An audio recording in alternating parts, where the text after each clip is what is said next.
এখানে যে সনদটা আপনারা দেখছেন, এই সনদটা ওনার একজন সহযোদ্ধার, এবং উনি এনার সাথে যুদ্ধ করছেন, এবং উনি কমান্ডার ছিলেন। কি উনি যখন কমান্ডার ছিলেন আপনাদের? না, তখন কমান্ডার ছিলেন না, এখন মানে বর্তমানে কমান্ডার। আচ্ছা, বর্তমানে কমান্ডার। উনি যদি বেঁচে থাকেন, ওনার সাক্ষাৎকারও আমরা একসময় হয়তো নিব এইভাবে, এবং উনি সত্যতা আপনাদের সামনে বলবেন আশা করি, যেহেতু উনি একজন মুক্তিযোদ্ধারা কখনো মিথ্যা বলে না, ওনাদের ভেতরে মিথ্যা জিনিসটাই নাই। এখন ব্যাপারটা হচ্ছে, আমরাও চাইবো যে ওনার এই যে অধ্যাপক ডাক্তার মোহাম্মদ আব্দুল সালাম খান, ভাইস চেয়ারম্যান বাংলাদেশ মুক্তিযোদ্ধা সংসদ কেন্দ্রীয় কমান্ড কাউন্সিলে উনি এখন আছেন বর্তমান সময়ে, ওনার কাছ থেকেও আমরা হয়তো এক সময় জানতে চাইবো এই যে ভাই মোজাম্মেল সাহেব, উনি ওনার সাথে যুদ্ধ করছেন বা উনি এই বিষয়টা জানেন কি না।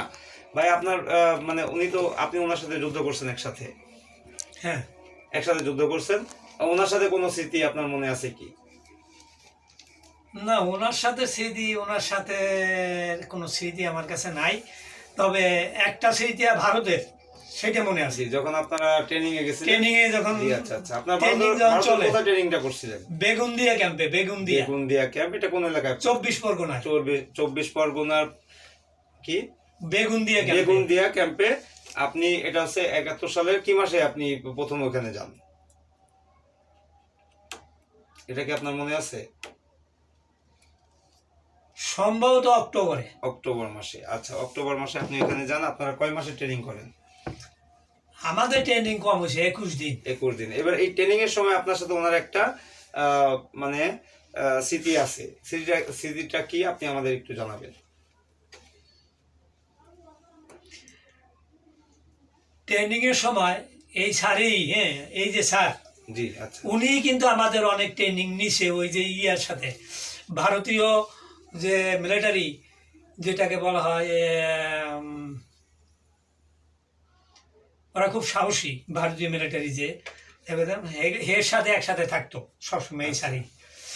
তো যাই হোক, তখন একটা স্মৃতি মনে আছে, একদিন রাতের বেলা সন্ধ্যার পরে আমরা এক জায়গায় এমবুশে গেছি, যে মিলিটারি আসলে কিভাবে এমবুশ পাততে হয়, কিভাবে মিলিটারি ঘায়েল করতে হবে। তখন আমরা একটু দূরে, ওই ক্যাম্প থেকে মনে করেন মাইলখানেক দূরে এক জায়গায় গিয়ে একটা ভিটের উপরে, ভিটা মানে সারাবাড়ি সমান মাঠের মতো, চারিদিকে জঙ্গল এবং সাইড দিয়া গাতা, কচু গাছ অনেক কিছু আছে।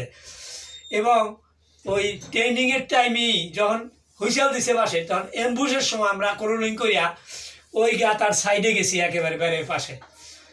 কিছু সময় পরে দেখি আমার মুখের এই সাইড দিয়া ভারী ভারী লাগতেছে। তখন হাত দিয়ে দেখি ওই যে চীনা যোগ, যেটাকে বলা হয় চীনা যোগ, শুকনায় থাকে, চুনা যোগ একটা এনে লাইগা আমার এই মুখের সাইডে রক্ত খাইয়া মোটা হইয়া রয়েছে। ওইটা ধরিয়া আমি পরে ছিঁড়ে মারিয়া ফেলাই দিছি। এইটা আমার মনে আছে যে এই যুগে ছিল। ওনার সাথে আপনারা গেছিলেন অ্যাম্বুশ করতে, এবং এই সময় এই স্মৃতিটা আপনার মনে পড়ে। আচ্ছা, আপনার কাছে আরো কিছু ডকুমেন্ট আমরা দেখতে পাচ্ছি, যে তাহলে এটা হচ্ছে গিয়ে কোথাকার ডকুমেন্ট? এটা হলো সোসাইটি। আচ্ছা, যেটা এখানে আমার কাছে ওনার আরেকটা ডকুমেন্ট আছে, বাংলাদেশ মুক্তিযোদ্ধা পুনর্বাসন সোসাইটি কেন্দ্রীয় command council 67 Bangabandhu Avenue Dhaka, যার জন্য প্রযোজ্য। আচ্ছা, এখানে আমরা আপনাদের এটা দেখাবো।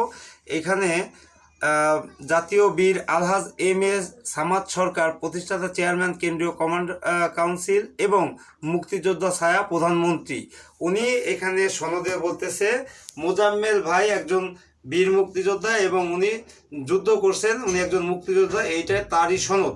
আচ্ছা, এই যে আমরা সনদটা আপনাদেরকে দেখাইতেছি, এই সনদটা বলে যে উনি একজন মুক্তিযোদ্ধা, এবং এখানে বলার কিছু নাই যে উনি একজন মুক্তিযোদ্ধা। যেহেতু উনি একজন মুক্তিযোদ্ধা, ওনার কাছে সব রকমের ডকুমেন্ট আছে। আপনারা ডকুমেন্টগুলো একটু ভালো করে দেখবেন, আশা করি সত্যতা আপনারা পেয়ে যাবেন। এরপরে ব্যাপার হচ্ছে যে এই ডকুমেন্টটা আপনি কত সালে আনছেন ভাই? এখানে তো দেখা যাচ্ছে, এটা কত সালে আনছেন, কিভাবে? এটা আমি ওই গুলিস্তান ভবন গেছি একদিন। জি, তখন ওখানে আমার আর এক বন্ধু উঠছে, তার পরিচিতই।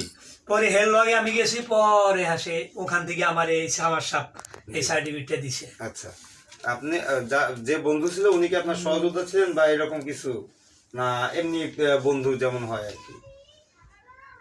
উনি ইয়ার অফিসের একজন কর্মকর্তা ছিলেন।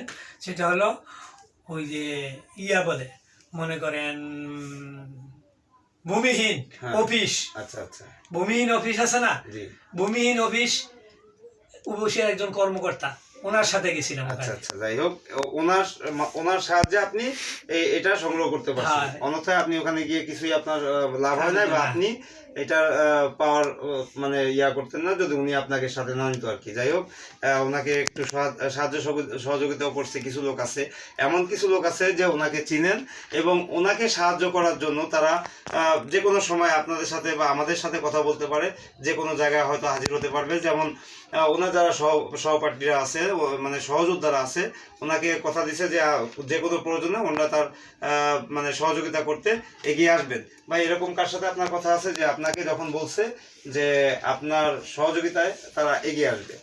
হ্যাঁ আছে, ওই যে জালুকাঠি জেলার শুক্রগড় ইউনিয়নের, হ্যাঁ, রাজাপুর থানা শুক্রগড় ইউনিয়নের হেলাল ভাই, জি, এবং হাতেম ভাই ওখানে এক জায়গারই ওনারা আপনার সহযোদ্ধা ছিলেন, সহযোদ্ধা ছিলেন। আচ্ছা। এবং বলছে যে আপনি আমাকে তো প্রয়োজন হলে একদিন দুই দিন আগে ফোন করবেন, আমরা ঢাকা আসবো। জি জি, আচ্ছা ঠিক আছে। তাহলে এখানে ওনার সহযোদ্ধারা আছেন, তারা ভাতা পাইতেছেন, বাংলাদেশ সরকারের সব রকম সুবিধা অসুবিধা ভোগ করতেছেন। কিন্তু মোজাম্মেল সাহেব এখন পর্যন্ত তার প্রাপ্য সম্মানটুকু নিয়েই টানাটানি চলতেছেন। কেন? এই একই দেশে ওনারাও মুক্তিযোদ্ধা, মোজাম্মেল সাহেবও মুক্তিযোদ্ধা, এবং একজন মুক্তিযোদ্ধা আজকে ভূমিহীন। দেশের মানুষের কাছে জানতে চাই, এই ভূমিহীন মানুষটার কোনো একটা গতি করে দেওয়া যায় কিনা। যারা এখন ক্ষমতায় আছেন তাদের কাছে জানতে চাই যে একজন মুক্তিযোদ্ধা তার প্রাপ্য সম্মানটুকু পাবে কিনা। যদি সম্মানটুকু না দিতে জানেন, আপনারা ক্ষমতায় থাকবেন না, দরকার নেই আপনাদের ক্ষমতায় থাকার। একজন মুক্তিযোদ্ধা 53 বছর ধরে তার ন্যায্য অধিকার থেকে বঞ্চিত হচ্ছে, এর থেকে লজ্জার কিছু হয় না। লজ্জা আমাদের সবার, আমরা একজন বাংলাদেশী হিসাবে আমাদের লজ্জিত হওয়া উচিত। একজন বীর মুক্তিযোদ্ধা সে তার সম্মান পায় না। আজ আসেন দেখা যাক বাংলাদেশের কতজন বিবেকবান মানুষ আমাদের পাশে এসে দাঁড়ায়, এই মুক্তিযোদ্ধা মোজাম্মেল হকের পাশে এসে দাঁড়ায়। আমরা এটা জানতে চাইব, দেখব কতজন মানুষ একজন মুক্তিযোদ্ধাকে তার প্রাপ্য সম্মান ফিরিয়ে দেয়। আমরা মোজাম্মেল সাহেবের প্রাপ্য সম্মান আশা করছি।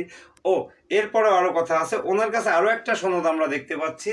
এটা যত সম্ভব উনি মাননীয় প্রধানমন্ত্রী বাংলাদেশ সরকার বরাবর ওনার যে অবহেলিত মুক্তিযোদ্ধা তালিকাভুক্ত করার জন্য উনি একটা আবেদন পাঠাচ্ছিলেন। এটা হচ্ছে কি, কোন সরকারের আমলে আপনি এই দরখাস্তটা করছিলেন বা এই আবেদনটা পাঠাইছিলেন? এই যে হাসিনার সময় আর কি। এটা কত সালে আপনি এটা করছেন? এটা আরো 2 বছর আগে। 2 বছর আগে বলতে এখন 2024 সাল, 2022 সালে উনি একটা দরখাস্ত করছিলেন মাননীয় প্রধানমন্ত্রী বরাবর। এটা তখন সরকার ক্ষমতায় ছিলেন বঙ্গবন্ধু কন্যা শেখ হাসিনা, এবং উনি একজন মুক্তিযোদ্ধা দরদি জানতাম। তাই যদি হয়ে থাকে তাহলে ওনার এই সার্টিফিকেটটা এইভাবে ফেরত আসার কথা না। আমরা আশা করব আপনারা সার্টিফিকেটটা দেখবেন। এটা যদি উনি পাঠিয়ে থাকেন তাহলে ওই দপ্তরে পৌঁছানোর কথা, এবং ওই দপ্তরে পৌঁছানোর পরে এটার কি হয়েছে আমরা জানতে চাইবো যে এটার কোনো সদুত্তর উনি কেন পান নাই। এটার উনি একজন মুক্তিযোদ্ধা, ওনার কাছে সব সনদ আছে। আপনারা যাচাই বাছাই করে একজন রাজাকারকে আপনারা মুক্তিযোদ্ধার পদে বসাইতে পারেন। এই দেশে অনেকেই চিহ্নিত রাজাকার, তারা মুক্তিযোদ্ধার পদে বসে আছেন, আমরা জানি, অতীতেও দেখছি। এখন যেটা দেখতেছি, একজন বীর মুক্তিযোদ্ধা যিনি যুদ্ধ করছেন, সম্মুখ যুদ্ধ, তার সাথী আছে, সঙ্গী আছে, কমান্ডার আছে, সবাই তাকে বলতেছে সে মুক্তিযোদ্ধা।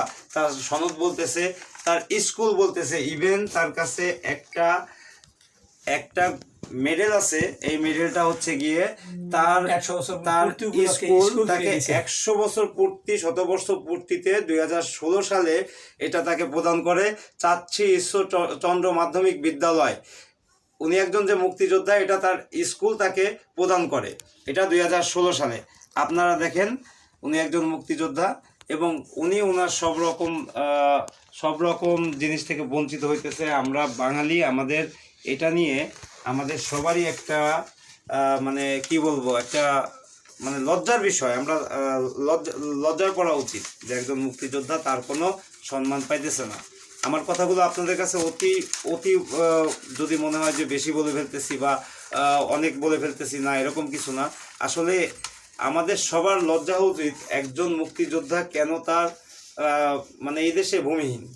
আমাদের নিজের বিবেকের কাছে জানতে হবে যে উনি কেন ভূমিহীন, কেন ওনার আজকে এই অবস্থা, কেন ওনাকে বিগত সরকারগুলো কোনো রকম সাহায্য সহযোগিতা করে নাই। এখন এই সচেতন বৈষম্য বিরোধী ছাত্র আন্দোলনের পরে যে ডাক্তার ইউনূস বর্তমান ক্ষমতায় আছে, আমরা ওনার কাছেও ব্যাপারটা নিয়ে মানে জানাতে চাই যে আপনি একজন দেশের মানে বর্তমান প্রেসিডেন্ট সমতুল্য, আপনি তত্ত্বাবধায়ক সরকারের প্রধান।